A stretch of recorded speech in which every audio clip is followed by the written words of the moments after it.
Hello, and welcome to episode 30 of Uncovering the Corners of the World podcast.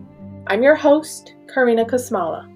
Using research and my personal experiences where I actually set foot in some of these places, I'll be describing some of the unknown attractions in both the US and around the world. This week, we are driving to Texas, the Lone Star State of the United States. Texas borders New Mexico, Oklahoma, Arkansas, Louisiana, and Mexico in the southern part of the United States. It became the 28th state in 1845, with its capital being Austin, while its largest city is Houston.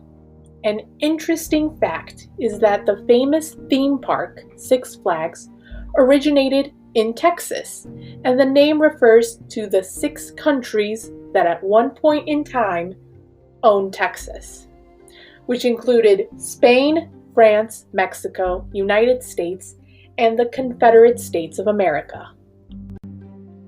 Our first attraction is described as the heart of Texas.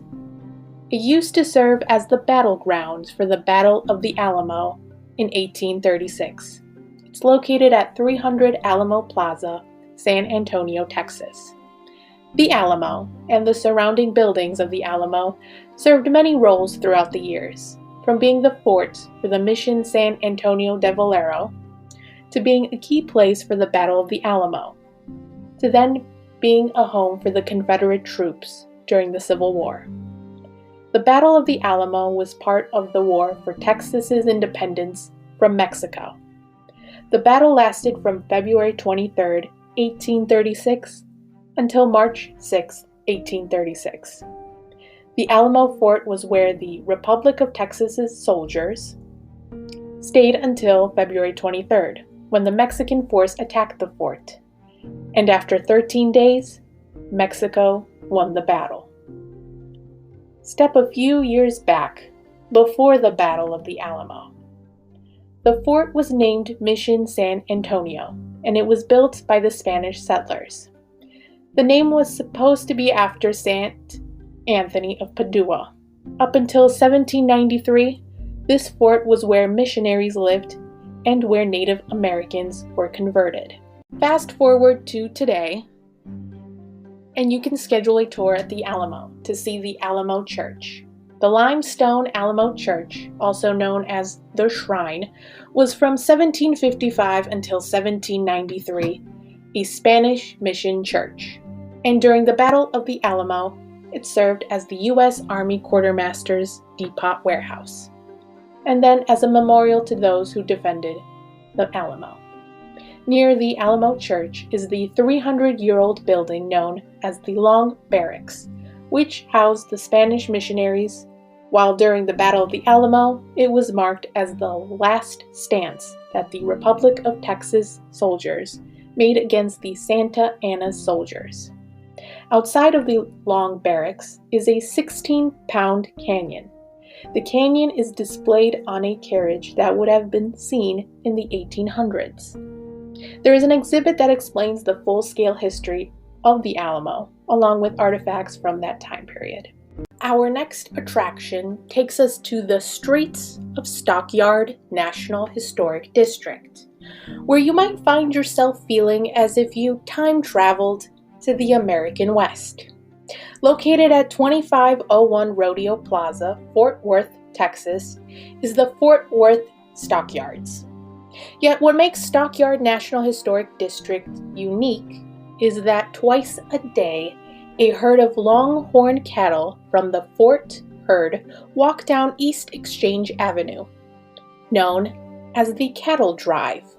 The longhorn cattle live behind the Livestock Exchange building at 131 East Exchange Avenue.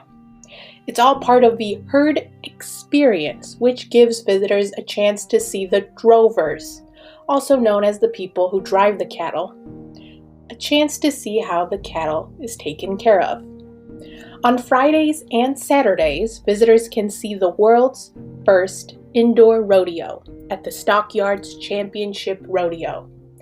It's held year-round. The The rodeo hosts events such as bull riding, bronc riding, bareback, and ranch saddle bronc riding.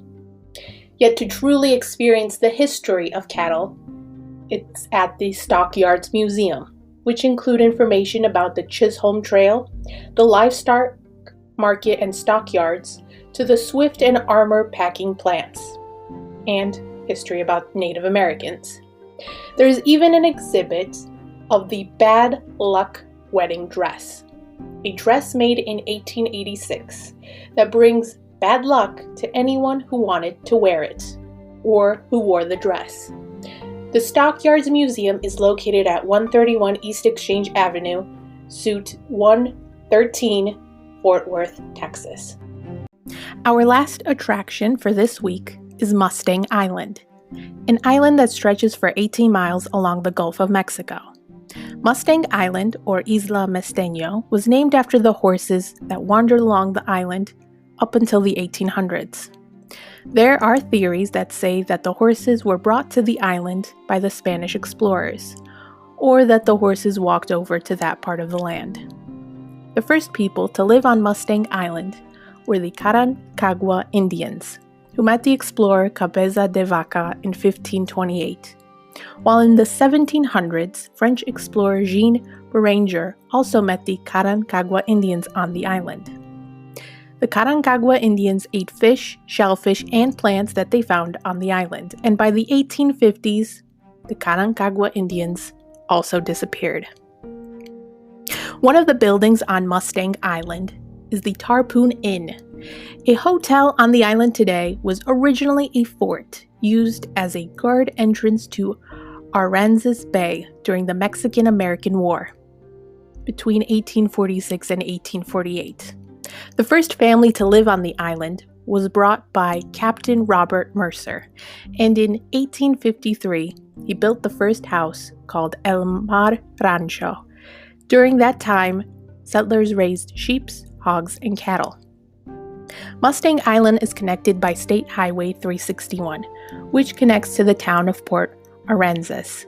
At 9394 Texas 361 in Corpus Christi is the Mustang Island State Park. And although there are no longer horses on the island today, visitors can walk along or paddle along the trails on Mustang Island and spot other animals such as the pocket gophers, spotted ground squirrels, grasshopper mice, rice rats, coyotes, and white-tailed deer, to name a few. There is also 400 bird species, about 600 different species of saltwater fish, and 5 species of sea turtles. Thank you for listening to this week's episode on Texas. To learn more about the Alamo, check out the website visitalamo.com and thealamo.org. If you want to learn more about the Stockyards Historic District, check out the website fortworthstockyards.com or fortworth.com. For the last attraction, Mustang Island and Mustang Island State Park, be sure to visit the website Texas Parks and Wildlife, Mustang Island State Park, along with the website visitcorpuschristi.org. Also, I wanted to share that I was a guest on the latest episode of my friend's podcast, History from the Back Pages, The Ghost Sightings of Flight 401. Be sure to check out that episode. Be on the lookout for a new episode of Uncovering the Corners of the World podcast. Have a great weekend.